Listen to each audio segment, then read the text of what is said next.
আসসালামু আলাইকুম রহমতুল্লাহ। রমজানের এই এক মাস ছাদে সময় দিতে পারিনি, যেমন এই গাছগুলোকেও সময় দিতে পারি নাই, তেমনি আমার যে কবুতরগুলো আছে সেগুলোকেও আমি একটু দেখশন করতে পারিনি, কারণ এই রমজান মাসে খুব ব্যস্ত ছিলাম ব্যবসায়িক কাজে। তো এক মাস পর এই ছাদে উঠলাম আজকে। তো এখন যা দেখতেছি যে এখানে গাছগুলোর ভিতরে এই এক মাসের ভিতরে ড্রাগন ফলের গাছগুলোতে বেশ কিছু শাখা জন্ম হয়েছে, যেগুলো অপ্রয়োজনীয়, যেগুলো রাখবো না। যেমন এই যে ছোট ছোট দেখতেই পাচ্ছেন, এই যে এগুলো অপ্রয়োজনীয়, যেহেতু আমি মূল শাখাগুলো রেখে দিব। এই যে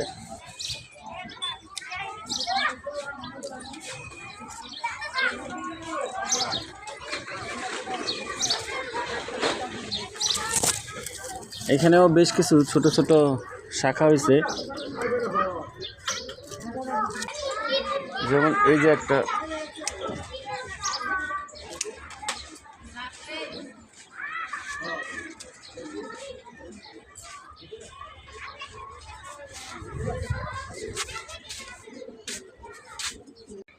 এই পাশের গাছগুলোতেও অনেকগুলো হয়েছে।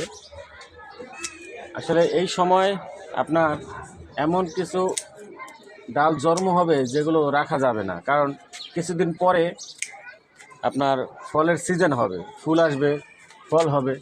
তো এখন যদি আপনার এগুলো যদি যদি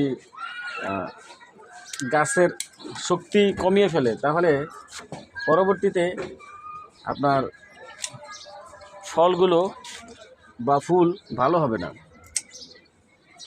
তাই যেগুলো রাখা যাবে না এগুলো এই সময়তেই কেটে দিতে হবে।